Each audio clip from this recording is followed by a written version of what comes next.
Hello. Thank you for listening.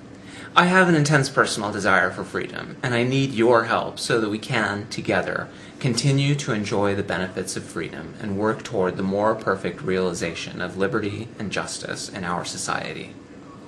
My effort to realize greater freedom in our world is a long-term effort, and this message is a first step to begin a dialogue with you that, I expect, will enable us to take action in the future to have more secure, more prosperous, and happier lives. My desire for freedom is inevitably centered on the role of government in society. From a practical perspective, my desire is to see the cost of governmental services reduced and the quality of those services increased. On a philosophical level, I personally perceive a responsibility to do what I can to continue the admirable legacy of justice, prosperity, and tranquility that has been established in the United States, and directly confront the forces that undermine that legacy. There are many sound reasons for optimism in our modern world. Our ever-accelerating scientific and technical progress is daily creating new wonders. Our scientific understanding of the basis of life makes it possible to reduce disease and lengthen life. Our communications technology enables individuals to create, collect, store, and share information in ways that were unavailable to the most powerful governments within the recent past, with far-reaching benefits and consequences that have only yet begun to be perceived. These and many other developments are part of the economic growth that is an essential aspect of modern society. Economic growth is necessary for individuals to continue to have ever-improving lives. The belief that life can be better for future generations is one of the greatest contributions of the American spirit to the world, and we cannot allow that tradition to be undermined or destroyed. The most basic factor in economic growth is secure private property and the freedom to use and exchange that property as the owner sees fit. Security of property was a basic principle at the founding of the United States and has been essential to the ability of individuals to provide for their loved ones, their associates, and those in need. Private property is the most successful basis for structuring society that humanity has ever known. Where property rights have been protected, societies have prospered and thrived, and where private property has been undermined or abolished, some of the worst terrors known to man have taken place. The United States government was founded with great respect for private property, and the society of the United States has consequently flourished.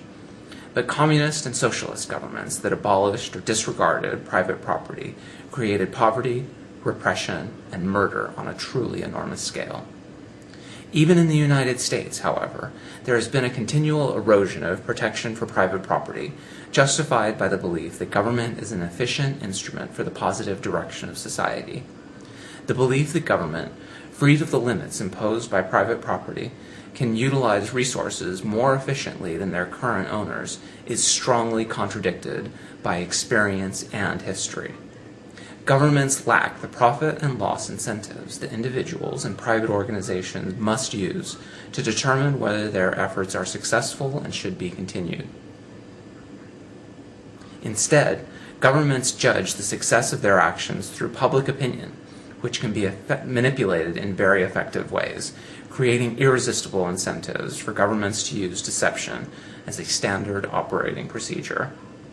When governments are able to confiscate the resources of their citizens to fund schemes that need only be justified by lies and deception, enormous disasters can result.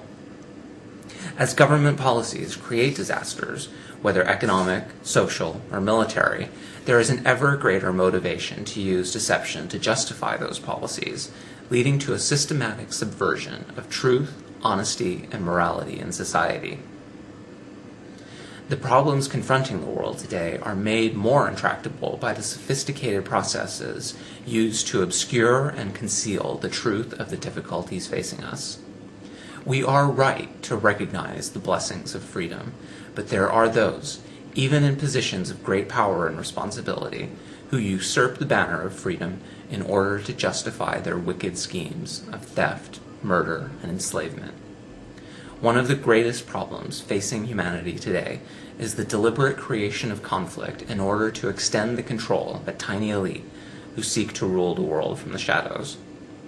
their primary tools are subtle: deceit, deception, and subversion, but they are by no means harmless. Indeed, their drive to control and dominate the world has motivated some of the greatest tragedies and crimes of our time. However, this drive for control is an inevitable development when the government recognizes few practical limits on its power. When the government can control how private property is used, and especially when the government controls the monetary system that is used to exchange private property, the government has the mechanisms and the motivation to control individuals to the smallest detail. To prevent themselves from being enslaved, the powerful masters of our existing governments use every means at their disposal, including bribery, theft, and murder, to control those governments, which are imperfect institutions operated by imperfect individuals. In order to properly address these very serious matters, it is necessary to recognize the importance of enduring principles for setting a positive direction that we can pursue, mindful of the real threats that we must overcome. As a practical matter, security of property is a critical aspect of a functioning modern society. Without the ability to hold, control, and exchange private property, individuals will inevitably use violence and deceit to obtain the resources they need and desire. As well, it is not adequately recognized that our existing monetary system undermines the security of private property in a powerful, subtle, and far-reaching way. As the power of the government increases through encroachments on private property, the moral values of individuals and communities are increasingly attacked by a political system where deceit is routine and accepted, and the only standard is power. This inexorable attack on morality and conscience must be opposed and overcome. Another basic principle that must guide our course is respect for the freedom of thought. This means that individuals must consistently repudiate the efforts of governments to control the beliefs of their citizens. In the United States, the establishment of an official church is recognized as illegitimate and is constitutionally prohibited. However, government control of the schools that shape minds is pervasive in today's world.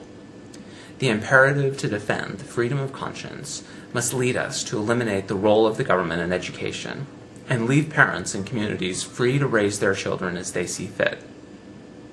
We must come to recognize that a government-run school for universal education is no more legitimate than a government-run church for universal religious training. In future messages, I will describe how these principles can be applied in practical ways to create a better future for ourselves by building upon opportunities and confronting problems that we perceive in the world around us. I would welcome your feedback and support. Thank you for listening.